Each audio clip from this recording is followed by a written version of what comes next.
ಸ್ನೇಹಿತರೆ ನಮಸ್ಕಾರ.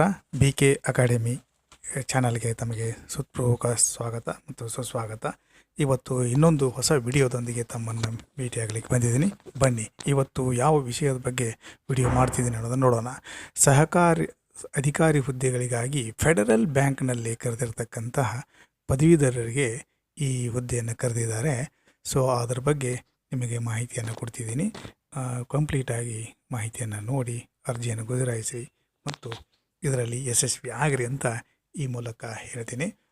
ಏನಿದೆ ಈ ಯಾವುದಿದು ಹುದ್ದೆ, ಏನು ಇದರ ಸಹಾಯಕ ಅಧಿಕಾರಿ ಅಸೋಸಿಯೇಟ್ ಆಫೀಸರ್ ಅಂತ ಫೆಡರಲ್ ಬ್ಯಾಂಕ್ನಲ್ಲಿ ಈ ಹುದ್ದೆಯನ್ನು ಕರೆಯಲಾಗಿದೆ. ಏನಿದೆ ಇದ್ರ ಬಗ್ಗೆ ಡೀಟೇಲ್ಸ್ ಆಗಿ ನಾವು ನೋಡೋಕ್ಕಿಂತ ಮುಂಚೆ ಇನ್ನೂ ಈ ಚಾನಲನ್ನು ಯಾರು ಹೊಸದಾಗಿ ನೋಡ್ತಿದ್ದೀರಿ ಅವ್ರು ದಯವಿಟ್ಟು ಸಬ್ಸ್ಕ್ರೈಬ್ ಆಗಿ ಕಮೆಂಟ್ ಮಾಡಿ, ಮತ್ತು ನಿಮಗೆ ಸಂಬಂಧಪಟ್ಟದ್ದು ಇನ್ನೂ ಏನಾದರೂ ಬೇರೆ ಮಾಹಿತಿ ಮತ್ತು ವಿಡಿಯೋಗಳು ಬೇಕಾಗಿದ್ದರೆ ದಯವಿಟ್ಟು ಕಮೆಂಟ್ ಮಾಡಿ, ಲೈಕ್ ಮಾಡಿ, ಶೇರ್ ಮಾಡಿ ಅಂತ ಹೇಳ್ತೀನಿ. ಬನ್ನಿ ಹಾಗಾದರೆ ಈ ಸಹಾಯಕ ಅಧಿಕಾರಿ ಹುದ್ದೆಗಳಿಗೆ ಬೇಕಾಗಿರ್ತಕ್ಕಂಥ ಮಾಹಿತಿ ಮತ್ತು ಅರ್ಹತೆ ಮಾನದಂಡಗಳು ಏನೇನಿದ್ದಾವೆ ಅವುಗಳನ್ನು ಒಂದು ಸಾರಿ ಡಿಟೇಲ್ಡಾಗಿ ನೋಡ್ಕೊಂಡು ಹೋಗಿ ಬರೋಣ, ಆಯಿತಾ? ಬನ್ನಿ. ಮೊದಲನೇದಾಗಿ ಈ ಬ್ಯಾಂಕ್ನಾಗ ಯಾರು ಉದ್ಯೋಗ ಮಾಡಬೇಕು ಅಂತ ನೀವು ಪ್ರಯತ್ನ ಮಾಡಾಕತ್ತಿದ್ದೀರಿ, ಯಾರಿಗೆ ಇಚ್ಛೆ ಆಯಿತು, ಅದರಲ್ಲೂ ಪ್ರತಿಷ್ಠಿತ ಬ್ಯಾಂಕ್ಗಳಲ್ಲಿ ಒಂದಾಗಿರ್ತಕ್ಕಂಥ ಫೆಡರಲ್ ಬ್ಯಾಂಕ್ನಲ್ಲಿ ಅರ್ಜಿಗಳನ್ನು ಕರೆದಿದ್ದಾರೆ. ಏನು ಅರ್ಜಿಗೆ ಅಂತಂದರೆ ಸಹಾಯಕ ಅಧಿಕಾರಿ ಈ ಹುದ್ದೆಗಾಗಿ ಅರ್ಜಿಯನ್ನು ಕರೆದಿದ್ದಾರೆ. ಸಹಾಯಕ ಅಧಿಕಾರಿ ಅನ್ನೋದು ಈ ಹುದ್ದೆ ಹೆಸರು. ಸರಿ, ಇದಕ್ಕೆ ಏನು ಅರ್ಹತೆ ಇರಬೇಕು ಅಂತಂದರೆ ನೀವು ಯಾವುದೇ ವಿಶ್ವವಿದ್ಯಾಲಯದಿಂದ ಪದವೀಧರರು ಆಗಿರಬೇಕು ಅಂತ ಹೇಳ್ತಾರೆ. ಪದವೀಧರಾಗಿರಬೇಕು. ಆಮೇಲೆ ಇದಕ್ಕೆ ಬೇಕಾಗಿರ್ತಕ್ಕಂಥ ವಯಸ್ಸಿನ ಅಂತರ ಎಷ್ಟಿದೆ ಅಂತಂದರೆ ನೀವು 18 ವರ್ಷದಿಂದ ಹಿಡಿದು 27 ವರ್ಷದ ಒಳಗಿನವರ ಆಗಿರಬೇಕು. ಸೊ ಹಾಗಾಗಿ ಇವರಿಗೆ ಈ ಅರ್ಜಿಯನ್ನು ಕರೆಯಲಾಗಿದೆ ಅಂತ ಹೇಳ್ತಾರೆ. ಸರಿ, ಆಯ್ಕೆ ಪ್ರಕ್ರಿಯೆ ಹೆಂಗಿರ್ತದೆ ಅಂತಂದರೆ ಆನ್ಲೈನ್ ಮೂಲಕ ಪರೀಕ್ಷೆಯನ್ನು ನಡೆಸ್ತಾರೆ. ಈ ಆನ್ಲೈನ್ ಮೂಲಕ ನಡೆಸುವಂತಹ ಈ ಪರೀಕ್ಷೆಗೆ ಸಂದರ್ಶನ ಕೂಡ ಇರುತ್ತೆ. ಸಂದರ್ಶನ ಮೂಲಕನೂ ನೀವು ಮೊದಲು ಆನ್ಲೈನ್ ಪರೀಕ್ಷೆ, ಆಮೇಲೆ ಸಂದರ್ಶನ, ಇವೆರಡು ಪ್ರಕ್ರಿಯೆ ಮಾಡ್ತಾರೆ. ಸರಿ, ಈ ಕೆಲಸ ಎಲ್ಲೆಲ್ಲಿ ಈ ಹುದ್ದೆಗಳಿದ್ದಾವೆ ಅನ್ನೋದಾದರೆ ಕರ್ನಾಟಕ, ಮಹಾರಾಷ್ಟ್ರ, ತಮಿಳುನಾಡು ಈ 3 ರಾಜ್ಯಗಳಲ್ಲಿ ನೀವು ಕೆಲಸ ಮಾಡಬೇಕಾಗ್ತದೆ. ಆಮೇಲೆ ಅರ್ಜಿ ಶುಲ್ಕ ಎಷ್ಟಿದೆ ಅನ್ನೋದನ್ನು ಹೇಳ್ತೀನಿ ಕೇಳಿ.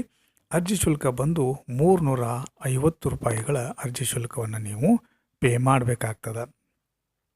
ಹಾಗಾದರೆ ಇನ್ನು ಕೆಲಸದ ದಿನಾಂಕಗಳ ಬಗ್ಗೆ ಒಂದು ಮಾಹಿತಿ ಕೊಡ್ತೀನಿ ನೋಡಿ.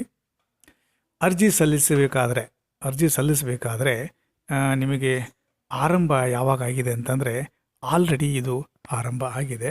ನಿಮಗೆ ಗೊತ್ತಿರಬೇಕು, ಜೂನ್ 10ನೇ ತಾರೀಕಿನಿಂದ ಜೂನ್ 10, 2025 ಆನ್ಲೈನ್ ಮೂಲಕ ಅರ್ಜಿಗಳನ್ನು ಸಲ್ಲಿಸೋದಕ್ಕೆ ಅವರು ಹೇಳಿದ್ದಾರೆ.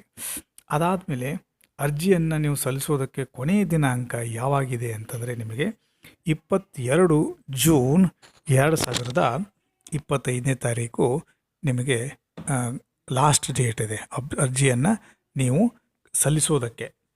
ಹಾಗಾದರೆ ಆನ್ಲೈನ್ ಪರೀಕ್ಷೆ ನಡೆಯೋ ದಿನಾಂಕ ಯಾವಾಗ ಟೆಂಟೇಟಿವ್ ಆಗಿ ಹೇಳ್ತಿದ್ದಾರೆ, ಅಥವಾ 6 ಜುಲೈ ಅಂದರೆ 6 ಜುಲೈ 2025 ಇದು ಅವರು ಆನ್ಲೈನ್ ಮೂಲಕ ನಿಮಗೆ ಪರೀಕ್ಷೆಯನ್ನು ನಡೆಸ್ತಾರೆ. ಆ ಪರೀಕ್ಷೆಗೆ ನೀವು ಸಿದ್ಧರಾಗಬೇಕು, ಆ ಪರೀಕ್ಷೆಯನ್ನು ನೀವು ಬರಿಬೇಕು. ಸೊ ಇದಿಷ್ಟು ಏನಾಗಿದೆ ಅಂತಂದರೆ ಸಹಾಯಕ ಅಧಿಕಾರಿ ಹುದ್ದೆಗಳಿಗೆ ಅರ್ಜಿ ಕರೆದಿದ್ದಾರಲ್ಲ, ಆ ಕರೆದರ ಬಗ್ಗೆ ಇರತಕ್ಕಂತಹ ಮಾಹಿತಿ. ಇದಕ್ಕೆ ಸಂಬಂಧಪಟ್ಟಂತಹ ಡಾಕ್ಯುಮೆಂಟು, ಆಮೇಲೆ ಅರ್ಜಿ ಮತ್ತು ಅರ್ಜಿಗೆ ಸಂಬಂಧಪಟ್ಟಂಗೂ ಲಿಂಕ್ಗಳನ್ನು ನಾನು ಇದರಲ್ಲಿ ಕೊಟ್ಟಿದ್ದೀನಿ. ಡಿಸ್ಕ್ರಿಪ್ಷನ್ನಲ್ಲಿ ಅದಕ್ಕೆ ಸಂಬಂಧಪಟ್ಟಂಥ ಲಿಂಕನ್ನು ನಿಮಗೆ ಅಲ್ಲಿ ಹಾಕಿದ್ದೀನಿ. ಅದನ್ನು ಡೀಟೇಲಾಗಿ ಒಂದು ಸಲ ನೋಡ್ಕೊಂಡ್ಬಿಟ್ರಿ. ಅದನ್ನು ನೋಡಿದರೆ ನಿಮಗೆ ಗೊತ್ತಾಗ್ತದೆ ಯಾವುದನ್ನು ಅರ್ಜಿ ಗುಜರಾಯಿಸಬೇಕು ಮತ್ತು ಏನೇನು ಕೇಳಿದ್ದಾರೆ, ಏನೇನಿದೆ ಅನ್ನೋದ್ರ ಬಗ್ಗೆ ಒಂದು ಸಂಕ್ಷಿಪ್ತ ಮಾಹಿತಿಯನ್ನು ನಾನು ಈ ವಿಡಿಯೋ ಮೂಲಕ ನಿಮಗೆ ಹೇಳೋದಕ್ಕೆ, ಮಾಹಿತಿಯನ್ನು ನಿಮ್ಮ ಕಣ್ಣು ಮುಂದೆ ತರೋದಕ್ಕೆ ಪ್ರಯತ್ನ ಮಾಡಿದ್ದೀನಿ. ಮತ್ತೊಮ್ಮೆ ಹೇಳ್ತೀನಿ, ಫೆಡರಲ್ ಬ್ಯಾಂಕ್ನಲ್ಲಿ ಸಹಕಾರಿ ಅಧಿಕಾರಿ ಹುದ್ದೆಗಳಿಗಾಗಿ ಪದವೀಧರರಿಗೆ ಈ ಅವಕಾಶವನ್ನು ಕಲ್ಪಿಸಲಾಗಿದೆ. ಯಾರ್ಯಾರು ಡಿಗ್ರಿ ಮಾಡ್ಕೊಂಡಿದ್ದೀರೋ 18ರಿಂದ 27 ವರ್ಷದ ಒಳಗಿನವರು ಯಾರ್ಯಾರಿದ್ದೀರೋ ಅವರೆಲ್ಲರೂ ಕೂಡ ಈ ಹುದ್ದೆಗೆ ಅರ್ಜಿಯನ್ನು ಹಾಕಬಹುದು. ಆಯಿತಾ ಸರಿ. ಯಾವುದೇ ಪದವಿ ಆಗಿರ್ತಕ್ಕಂಥವರು ಮತ್ತು ಅರ್ಜಿ ನಾನು ಹೇಳಿದ್ದೀನಿ, ಶುಲ್ಕ 350 ರೂಪಾಯಿಗಳು ಅಂತ ಹೇಳಿದ್ದೀನಿ. ಈಗ ತಿಳಿತಾ? ಮತ್ತು ಇದಕ್ಕೆ ಸಂಬಂಧಪಟ್ಟಂಗೆ ಏನಾದರೂ ಮಾಹಿತಿ ತಮಗೆ ಬೇಕನ್ನಿಸಿದರೆ ಖಂಡಿತ ಒಂದು ಕಮೆಂಟ್ ಮಾಡಿ, ನಾನು ಅದನ್ನು ನಿಮಗೆ ವಿಡಿಯೋ ಮಾಡಿ ಹಾಕ್ತೀನಿ.